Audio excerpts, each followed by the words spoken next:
The markets have grown by 10 to 11% a year over the last number of decades, over the last 100 years. How do you actually just expose yourself to the stock market?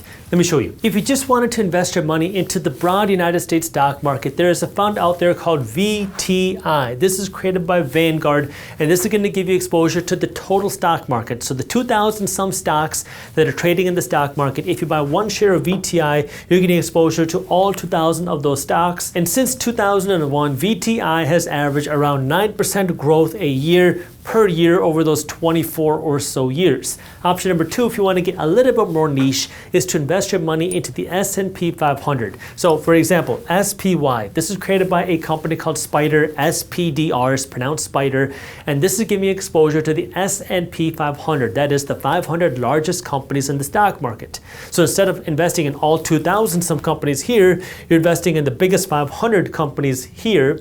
And what we've seen is that over the last number of decades, this has grown by around 10.5% a year.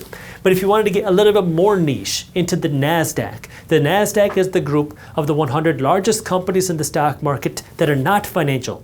So these are primarily tech companies. This is now much more volatile, but has more potential upside.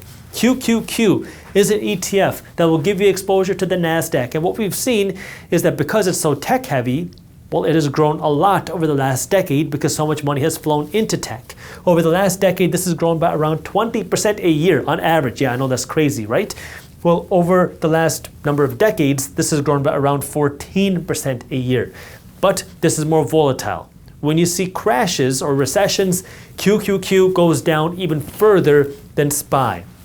So you have to understand the risk and reward ratio here because yes, a lot of potential here as more money flows into tech, this is probably going to benefit more. But when the tech crashes happen, this is going to hurt even more. But these are funds that can give you exposure to the broad market. So now we talked about how you can grow your money with the market. Let's talk about how you can grow your money a little bit more aggressively with growth funds. Growth funds are giving you exposure to those companies, the stocks that are more aggressively working to grow. More risk for more potential return. But the whole idea here is as these smaller companies are working to grow quickly, it can create more potential upside for the investors that are willing to take on that additional risk. And here are a couple ETFs that again you can consider. I'm not telling you what to invest in, but you can consider. Option number one is an ETF called ILCG. This is a fund created by iShares, again owned by BlackRock, that is giving you exposure to those growth companies. Over the last 10 years, we've seen a lot of growth with these growth companies, and this fund has grown by around 16% a year over the last decade. So again, you can do your calculations of what these types of returns could mean for your portfolio. But again, past performance does not indicate future performance. Option number two is an ETF called VUG. This is created by Vanguard, again, another institution that is giving exposure to growth stocks. This is their growth index fund. And over the last 10 years, we have seen VUG grow by around 17% a year on average over the last decade, where again, we've seen a lot of traction in these growth stocks over the last 10 years. And last but not least are international stocks. So if you believe that there's going to be more diversification over the next 10, 20, 30 years, and there's going to be more opportunity outside of the United States, well then you can also consider diversifying by adding in some international non-United States stocks or funds into your portfolio, and I'll give you a couple examples. Example number one is VEA, which is giving you more exposure to developed countries. This is created by Vanguard, and this is giving you exposure to the developed market fund like Japan, the United Kingdom, and Canada. Over the last decade, we have seen this fund, VEA, grow by around 7.8% a year over the last 10 years on average. Example number two would be you investing your money into emerging markets. These are the smaller countries, and a fund like IEMG, which is created by iShares, again owned by BlackRock, this will give you exposure to their emerging market fund, which means you're investing in companies like China and Taiwan and India. Over the last 10 years, this fund has grown by around 7.1% a year. So if you believe there's going to be more opportunity internationally, again, there are funds that can give you exposure to that. If you want to succeed as a passive investor, is that the strategy to win is a simple strategy, but a very important one that I call ABB.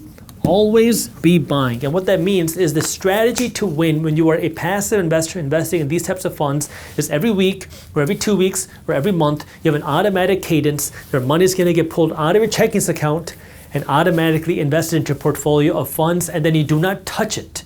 You let this happen. always means whether markets are going up or down, you keep doing it. If it's raining or sunny, you keep doing it. If it's a Democrat or Republican in the White House, you keep doing it. The mistake that so many people make is that when markets crash, they stop buying good investments. But when markets are crashing, that's when good investments are selling at a discounted price.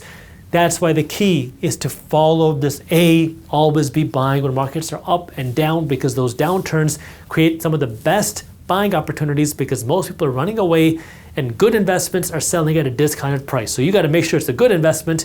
But if you're willing to do that for the long term, years, decades, that's where the wealth opportunity is. If you enjoyed this clip and you want to continue your financial education journey, I have another video that I think you'll love. All you got to do is click that button right over there. And for those of you who want to stay up to date on the top finance and business news, you can join Market Briefs, my free financial newsletter, by clicking that button below. Thank you for watching, and I'll see you in the next one.